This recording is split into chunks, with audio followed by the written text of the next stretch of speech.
Hi all, అందరూ బాగుండాలి, అందులో మనం ఉండాలి. Welcome to my channel Shri channel తరపున అందరికీ నమస్కారం అండి. అందరూ ఎలా ఉన్నారు? చాలా చాలా బాగున్నారు అనుకుంటున్నాను. ఈరోజు వీడియో ఏంటంటే అండి, నిడదవోలులో వేయించేసి ఉన్న కోట సత్తమ్మ వారి దేవస్థానానికి వెళ్ళి అమ్మవారిని దర్శనం చేసుకుందామని ఎప్పటి నుంచో అనుకుంటున్నాను. ఇంకా కుదరట్లేదని చెప్పి మా ఫ్రెండ్ శుభలక్ష్మిని అయితే మనం వెళ్దామా అని అడిగితే తను వాళ్ళ అమ్మాయి ఇద్దరు వచ్చారనమాట. మేము ముగ్గురం కలిసి భీమవరం నుంచి నిడదవోలు వెళ్ళాము. నిడదవోలులో సత్తమ్మ తల్లి దేవస్థానంతో పాటు ఇంకా 2-3 దేవస్థానాలన్నీ మేము దర్శనం చేసుకున్నాం. ఆ దేవాలయాలన్నీ కూడా ఈ వీడియోలో మీకోసం. ముందుగా మన ఛానల్ చూడటం ఫస్ట్ టైం అయితే తప్పకుండా సబ్స్క్రైబ్ చేసుకోండి, వీడియోని లైక్ చేయండి, స్కిప్ చేయకుండా ఎండ్ వరకు చూసి ఎలా అనిపించిందో మీ విలువైన అభిప్రాయాల్ని కామెంట్స్ రూపంలో తెలియజేయండి. బెల్ ఐకాన్ ప్రెస్ చేయడం అస్సలు మర్చిపోద్దు. నా వీడియోస్ అన్నీ రావాలంటే ఖచ్చితంగా మీరు బెల్ ఐకాన్ ప్రెస్ చేయాలి.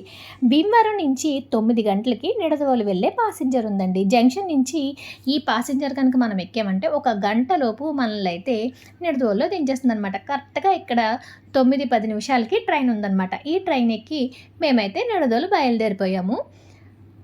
బస్ జర్నీ అయితే కొంచెం టైం ఎక్కువ తీసుకుంటుందండి. ట్రైన్ అయితే చాలా పర్ఫెక్ట్గా అవైలబుల్గా ఉంటుంది. నిడదవోలుకి 7 o'clock కూడా ట్రైన్ ఉంటుంది. మార్నింగే అయిపోయిన వాళ్ళు 7 కల్లా రెడీ అయిపోయి వెళ్ళిపోతే ముందుగానే వెళ్ళిపోవచ్చు. మేమైతే 9 o'clock స్టార్ట్ అయ్యాము. కరెక్ట్గా 9:16 కల్లా ట్రైను భీమవరం నుంచి నిడదవోలు స్టార్ట్ అయ్యింది. ట్రైన్ జర్నీ అంటే చాలా బాగుంటుందండి. అలా పచ్చని ప్రకృతిని చూసుకుంటూ మనం చాలామంది పాసింజర్స్తో అయితే కలిసి ట్రైన్లో వెళ్ళొచ్చు అనమాట. మధ్యలో చిరుతిళ్ళు అవి వస్తూ ఉంటే మనకి ఏమన్నా కావాలితే కొనుక్కోవచ్చు. అలాగా మేము ట్రైన్ జర్నీ స్టార్ట్ చేసిన తర్వాత సమోసాలు, జామపళ్ళు ఇలా చాలా రకరకాలు వచ్చాయన్నమాట. సరదాగా వాటిని కూడా 2-3 క్లిప్స్ అయితే తీశాను నేను. శుభలక్ష్మి అండి నాతో పాటు చిన్నప్పటి నుంచి చదువుకుందనమాట. అంటే 7th క్లాస్ వరకు నేను గొల్వాంతిప్లో చదివాను. అక్కడ నాతో పాటు శుభలక్ష్మి కూడా చదువుకుందనమాట. వీళ్ళైతే ప్రజెంట్ గొట్లపాడులో ఉంటారు. అక్కడి నుంచి తను మార్నింగ్ డైరెక్ట్గా స్టేషన్కి అయితే వచ్చేసింది. అక్కడి నుంచి ముగ్గురం కలిసి అయితే ట్రైన్ ఎక్కేసామన్నమాట. నిడదవోలులో అమ్మవారి దేవస్థానానికి ఒకటే వెళ్ళాలనుకున్నాం కాబట్టి 9కి స్టార్ట్ అయ్యాము. 10 కల్లా రీచ్ అయిపోయాము. తర్వాత ఆటో స్టాండ్లోకి వెళ్ళి ఆటో వాళ్ళని అడిగితే ఇంకా 2 శివాలయాలు ఉన్నాయి, అవి కూడా చూపించి అమ్మవారి గుడికి తీసుకెళ్ళమని మేమైతే చెప్పాం. మామూలుగా అయితే మనం సత్తమ్మ తల్లి వారి దేవస్థానానికి వెళ్ళాలంటే రైల్వే స్టేషన్ నుంచి సర్వీస్ 30 రూపాయలు అయితే తీసుకుంటారనమాట. ఆయన ఏమన్నారంటే 2 టెంపుల్స్ని చూపించేసి ఇంకా గ్రామదేవత అమ్మవారు ఉంటారండి, అవన్నీ కూడా చూపించి మొత్తం ఒక 300కి అయితే తీసుకొస్తాను, మళ్ళీ తీసుకొచ్చి ట్రైన్ టైంకి డ్రాప్ చేసేస్తానని చెప్పారనమాట. సరే అని చెప్పి మేమైతే ఆటో ఎక్కామండి. ఆటో ఎక్కిన తర్వాత ఆయన అయితే గౌరీపట్నం దగ్గరలో ఇంకొక 2 టెంపుల్స్ ఉన్నాయంట కదా, అవి కూడా చూస్తారా అని అడిగారు. అవి మాకు అంత ఐడియా లేదంటే మనకి గౌరీపట్నంలో చర్చ్తో పాటు ఒక శివాలయము అలాగే వెంకటేశ్వర స్వామి వారి టెంపుల్ ఉందంటండి. అవి కూడా చూపించడానికైతే మనకి స్టేషన్ దగ్గర నుంచి నిడదవోలులో ఉన్న ఈ 4 టెంపుల్స్ ఆ 3 చూపించడానికి ఒక 1000 రూపీస్కి అయితే తీసుకెళ్తానని చెప్పారు. కానీ వెంకటేశ్వర స్వామి వారి దేవస్థానం అయితే 1 గంటకి, శివాలయం అయితే 12కి క్లోజ్ అయిపోతుందంట. మాకు టైం తక్కువగా ఉంది కాబట్టి మేము లోకల్లో చూసాం. ముందుగా నిడదవోలు గ్రామదేవత అయిన శ్రీ నంగాల అమ్మవారి దేవస్థానానికి అయితే వెళ్ళామండి. ఈ అమ్మవారికి 12 సంవత్సరాలకు ఒకసారి జాతర మహోత్సవాలు నిర్వహిస్తూ ఉంటారట. నిడదవోలు పట్టణంలో 4 రోడ్ల సెంటర్లో నడి మధ్యలో పూరుగుడిసి వేసి ఈ అమ్మవారిని అయితే ప్రతిష్ఠించారండి. నంగాల అమ్మవారు తమ్ముడైన పోతురాజుతో ఇక్కడ వేయించేసి ఉన్నారు. ప్రతి 12 సంవత్సరాలకు ఒకసారి జాతర జరుగుతుందని చెప్పాను కదండి. అలా జాతర ఎప్పుడెప్పుడు జరుగుతుందో ఇక్కడ బోర్డులో కూడా ఏ సంవత్సరంలో జరుగుతుందని చెప్పి మనకైతే రాసి పెట్టారనమాట. లాస్ట్ టైం అయితే 2019లో జరిగిందంటండి. మళ్ళీ 2030లో అమ్మవారి జాతర జరుగుతుందంట. ఈ జాతర జరిగినప్పుడు ఊరంతా కూడా చాలా అంగరంగ వైభవంగా జరుగుతుందంటండి జాతర. చుట్టాలతో ఊరంతా కూడా నిండిపోతుందంటండి. అలాగా అమ్మవారు ఇక్కడ జాతర మహోత్సవాలు చాలా ఘనంగా అయితే నిర్వహిస్తారట. తర్వాత ఇక్కడ మేము గోలింగేశ్వర స్వామి వారి దేవస్థానానికి అయితే వచ్చామండి. ఇక్కడ రాజరాజేశ్వరి అమ్మవారితో కలిసి గోలింగేశ్వర స్వామి వారు వేయించేసి ఉన్నారు. ఇప్పుడు మనం నిడదవోలుగా పిలుచుకుంటున్న ఈ పట్టణం పేరు ఒకప్పుడు నిరవజ్యపురంగా ఉండేది. తర్వాత దీని పేరు నిరవజ్యప్రోలుగా మారి అప్పటి నుంచి బ్రిటిష్ కాలం తరువాత నిడదవోలుగా మారింది. నిడదవోలు చరిత్రలో చెప్పుకోవాల్సిన మరొక అంశం కాకతీయ వీరనారి రుద్రమదేవి నిడదవోలు కోడలు. కాకతీయ రాజైన గణపతి దేవుడు తన జ్యేష్ఠ కుమార్తె అయిన రుద్రమదేవిని నిర్వజ్యపురం పాలకుడైన శ్రీ వీరభద్ర చాళుక్యుడికిచ్చి వివాహం జరిపించారు. వారిరువురికి పుట్టిన పెద్ద కుమార్తె మళ్ళీ నిర్వజ్యపురం చాళుక్య వంశంలోనే ఇచ్చారు.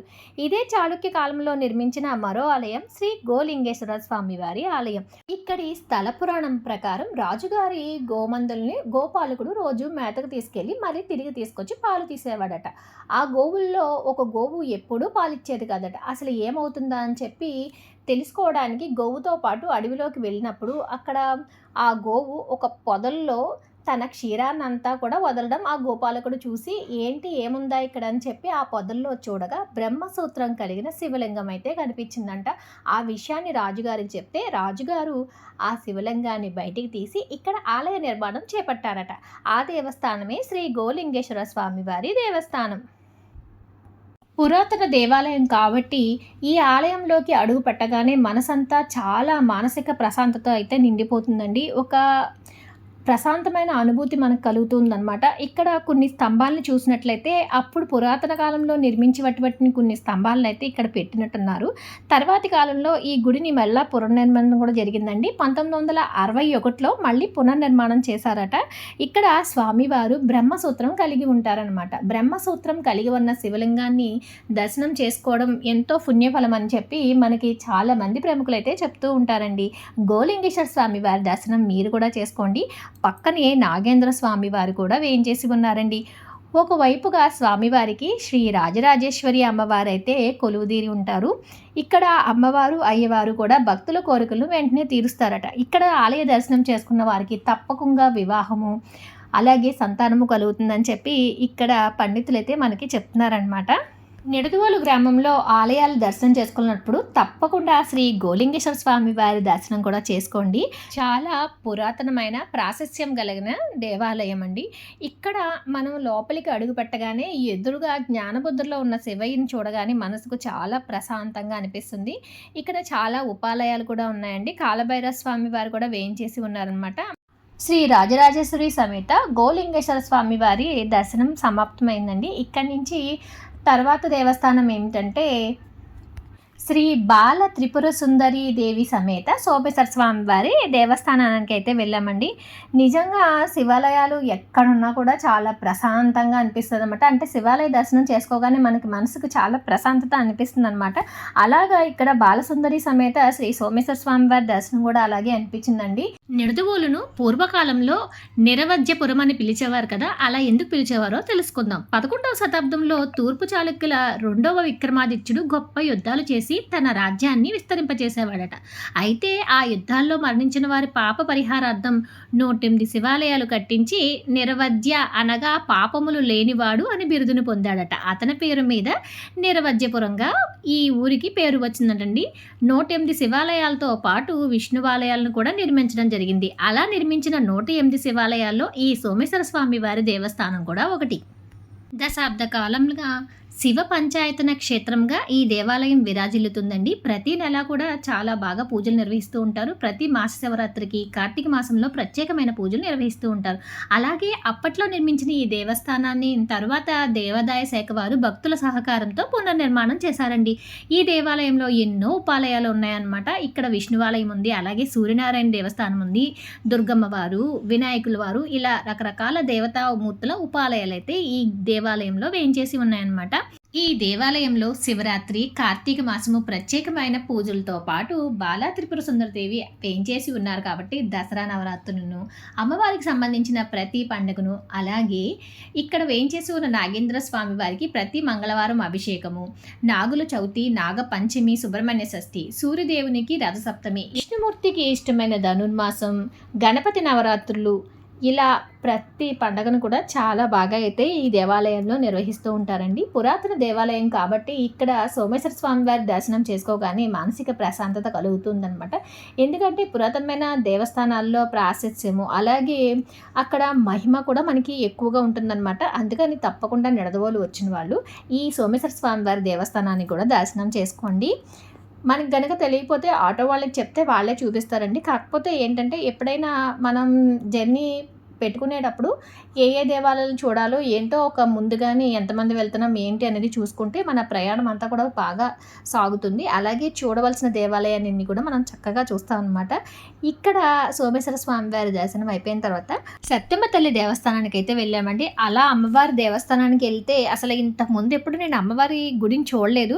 అలా రాజగోపురం అంత ఎత్తులో ఆ పైన అమ్మవారి విగ్రహము రంగురంగులతో అసలు చూడడానికి వెంటనే ఎంత మానసిక ప్రశాంతత, ఎంత ఆకర్షణగా అనిపించిందంటే నాకైతే రాజగోపురం చాలా బాగా నచ్చింది. ఈ మధ్యకాలంలో ఇంకా డెవలప్మెంట్ పనులు అంటే చాలా బాగా అయితే డెవలప్ చేశారనమాట. అమ్మవారికి ఆ ప్లేస్ అంతా చుట్టూ గోడ, తోరణం, ఆ రంగులతో అసలు చూడడానికి చాలా అంటే చాలా బాగుందండి. అలాగే అమ్మవారికి సంబంధించిన స్థల పురాణాన్ని కూడా ఇక్కడ ఒక బోర్డులో పెట్టి డిస్ప్లే అయితే చేశారనమాట. అమ్మవారి దేవస్థానం ప్రతి ఆదివారం చాలా బిజీగా ఉంటుందండి. ఎందుకంటే అమ్మవారికి మొక్కుబడులు తీర్చుకోవడానికి చాలా మంది అయితే వస్తారనమాట. అంటే కొంతమంది భోజనాలు అవి కూడా పెట్టుకుంటారండి. అంటే కొంతమంది మేకపోతుల్ని, కొంతమంది కోళ్ళని మొక్కుకుంటారనమాట. అలా మొక్కుకున్న వాళ్ళు అమ్మవారి దర్శనం చేసుకొని తమ మొక్కుబడులను తీర్చుకుని చుట్టాలతో కలిసి వచ్చి ఇక్కడ భోజనాలు అవి పెట్టుకుంటారనమాట. దానికి సంబంధించి మనకి ఇక్కడ వంట సామాన్లు, నెక్స్ట్ వచ్చి రూమ్స్ అన్నీ కూడా అవైలబుల్లో ఉంటాయన్నమాట. కోట సత్యమ్మవారి దేవస్థానం అయితే మనకి తిమ్మరాజుపాలెంలో ఉందండి. అంటే నిడదవోలు నుంచి ఒక 2 కిలోమీటర్స్ ఉంటుందన్నమాట. తూర్పుగోదావరి జిల్లాలో అయితే నిడదవోలు మొన్న పార్టీషన్స్ తర్వాత అయితే వెళ్ళింది. యాక్చువల్గా అయితే పశ్చిమ గోదావరి జిల్లాలోనే ఉండేది. అమ్మవారిని దర్శించుకోవడానికి ప్రీ దర్శనం ఉందండి. అలాగే కొంచెం మనం దగ్గర నుంచి చూడాలంటే 20 రూపాయల టికెట్తో మనం లోపలికి వెళ్ళొచ్చు. గోత్రనామాలు చదివించుకుని అమ్మవారి దగ్గర నుంచి వెళ్ళాలంటే ఇద్దరికి కలిపి 100 రూపాయల టికెట్ అయితే మనకు ఉందన్నమాట. ఇలాగా అమ్మవారి దర్శనం చేసుకునే అనుకునే వాళ్ళకి ఎలా కావాలితే అలా అమ్మవారి దర్శనం అయితే చేసుకోవచ్చండి. ఇంకా అమ్మవారు ఇక్కడ ఎలా వెలిసారో ఏంటో స్థల పురాణం ఒకసారి మనం తెలుసుకుందాం. నిడదవోలు పట్టణాన్ని నిరవధ్యపురంగా పిలిచేవారు. ఈ నిరవధ్యపురాన్ని చాళుక్యులు పరిపాలించేవారు. చాళుక్యుల పరిపాలనా కాలంలో అమ్మవారిని కోటలో పెట్టి పూజించేవారట. కాలక్రమేణా అమ్మవారి విగ్రహం కనుమరుగైందంట. అలా కనుమరుగైన తర్వాత 1934లో నిడదవోలుకి అతి సమీపంలో తిమ్మరాజుపాలెం ఉండేదట. ఈ ప్రాంతంలో 150 సంవత్సరాలు పైగా దేవులపల్లి వారి అగ్రహారం విరాజిల్లుతూ ఉండేదట. ఈ ప్రాంతంలో శ్రీ దేవులపల్లి రామసుబ్బారాయ శాస్త్రి గారి కుమారుడైన రామశాస్త్రి గారికి ఒకసారి అమ్మవారు కలలో కనిపించి ఈ ప్రాంతంలో తాను ఉన్నానని బయటికి తీసి పూజించమని చెప్పారట. అలా వారి పొలంలోనే దున్నుతుండగా అమ్మవారి విగ్రహం బయటపడిందంట. ఆ విగ్రహాన్ని తీసి ఇక్కడ గుడి నిర్మాణం చేపట్టి అప్పటి నుంచి అమ్మవారికి ఇక్కడ పూజా కార్యక్రమాలు నిర్వహిస్తూ ఉన్నారట. అలా పూజలు అంటుకుంటున్న అమ్మవారిని ఎవరైనా సంతానం లేని వారు కనుక మొక్కుకున్నట్టయితే వెంటనే వాళ్ళకి పిల్లలు పుట్టేవారట. అలా అమ్మవారి కృపతో పిల్లలు పుట్టిన వారు తులాభార రూపేణ అమ్మవారికి ఏదో ఒక కానుక సమర్పిస్తూ ఉండేవారట. అలాగే అమ్మవారికి కోళ్ళు, మేకలు మొక్కుబళ్ళన్నీ మొక్కుకొని వాళ్ళ కోరికలు తీరిన తర్వాత ఆ నిమిత్త మొక్కుబళ్ళన్నీ తీర్చి బంధువులతో కలిసి ఇక్కడ భోజనాలు చేసి వెళ్ళేవారట. అలా కాలక్రమేణా అమ్మవారికి మొక్కుబళ్ళు తీర్చుకోవడం ఆనవాయితీగా మారింది. ప్రతి ఆదివారం పెద్ద సంఖ్యలో ఇక్కడైతే భక్తులు అమ్మవారిని దర్శించుకుంటూ ఉంటారు. అమ్మవారి గుడి వెనక భాగంలో ఒక చెట్టు అయితే ఉందండి. ఆ చెట్టుకు ఉయ్యాల కట్టిన వారికి సంతానం కలుగుతుందని భక్తులు నమ్ముతూ ఉంటారనమాట. అలాగే ఇక్కడ అమ్మవారి దేవస్థానం అంతా కూడా దేవాదాయ శాఖ వారి ఆధ్వర్యంలో అయితే ఉందండి. అభివృద్ధి కార్యక్రమాలు కూడా చాలా బాగా అయితే చేశారనమాట. అమ్మవారిని ఈ గుడిని అయితే ఒకప్పటికి ఇప్పటికి మన రూపురేఖలు చాలా అయితే మారినాయి అనమాట.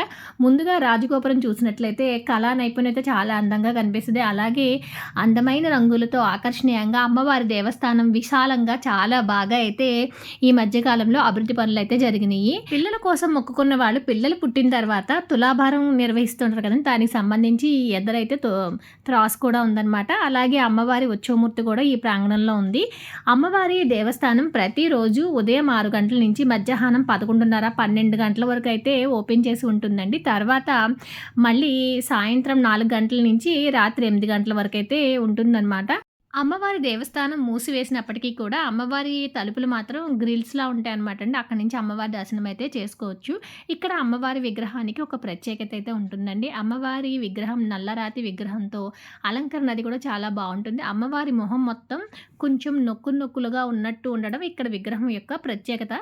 అమ్మవారి హారతిని మీరు కూడా చూడండి, అసలు ఎంత అందంగా ఉంటుందో.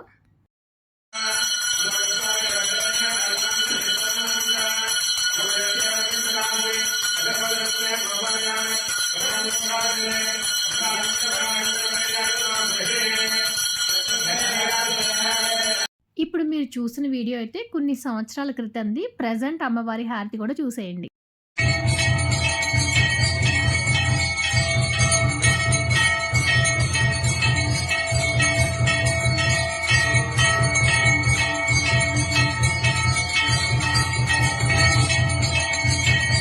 అమ్మవారి దర్శనం చేసుకుని వచ్చిన తర్వాత ఇక్కడ ప్రతి ఒక్కళ్ళు కూడా బయట మనకి తాళ్ళైతే అమ్ముతారనమాట. కావాల్సిన వాళ్ళు తాళ్ళు కట్టుకోవచ్చు. ఇందులో కూడా రకాలు వాటి రేట్లయితే ఉన్నాయండి. తర్వాత అమ్మవారి గుడి పక్కన ఖాళీ ప్రదేశంలో అమ్మవారి చీరలన్నీ కూడా పాటపెట్టి అమ్ముతున్నారనమాట. ఇక్కడ మీరు చూస్తున్న చుట్టూ ఈ బిల్డింగ్స్ లాగా ఉన్నాయి కదండీ! ఇవన్నీ కూడా మనకి మొక్కుబడులు తీర్చుకోవడానికి వచ్చేవాళ్ళు వాళ్ళు రూమ్స్ తీసుకొని వంటది చేసుకోవడానికి అద్దెకిస్తారనమాట. ఏవేవి రేట్స్ ఎలా ఉన్నాయో ఇక్కడ బోర్డు కూడా డిస్‌ప్లే పెట్టారు. ఒకసారి చూసేయండి. ఇక్కడ అమ్మవారి శీఘ్ర దర్శనానికైతే రూ. 100, దర్శనానికి రూ. 20 టికెట్. ఫంక్షన్ హాల్ అయితే 1500 అంట. స్పెషల్ రూమ్ అయితే 800, నార్మల్ షెడ్ అయితే 200 అంట. ఏసీ హాల్స్ అలా కూడా ఉన్నాయి 4800. అవే కాకుండా శాశ్వత పూజ, కుంకుమార్చన ఇలా రకరకాల పూజల కోసం అన్ని రకాల రేట్లయితే ఆ బోర్డులో డిస్‌ప్లే ఇచ్చారు. ఇదిగోండి మమ్మల్ని తీసుకొచ్చిన ఆటో ఆయనైతే ఈయననమాట. మొత్తం అన్నీ కూడా చాలా బాగా చూపించారు. 10 నిమిషాలు తక్కువ 12కి మాకు మళ్ళీ ట్రైన్ ఉందనమాట. ఆ టైంకల్లా స్టేషన్‌కి తీసుకెళ్ళమంటే చాలా స్పీడ్‌గా అయితే తీసుకెళ్ళి స్టేషన్‌లో అయితే డ్రాప్ చేసేసారండి. మేము వెళ్ళేసరికి ట్రైన్ అయితే ఉంది. 9 గంటలకు భీమవరంలో ట్రైన్ ఎక్కిన మేము మళ్ళీ 12 గంటలకల్లా నిడదవోలులో ట్రైన్ ఎక్కి భీమవరం అయితే రీచ్ అయిపోయామనమాట. మేము నిడదవోలులో 4 దేవాలయాలనైతే దర్శించుకున్నాం. ఇంకా గౌరీపట్నంలో ఉన్న 3 కూడా దర్శనం చేసుకోవాలంటే ఇంకా ముందుగా వెళ్ళి ఆటో మాట్లాడుకొని ఎక్కువ మంది జనంతో వెళ్తే బావుంటుంది.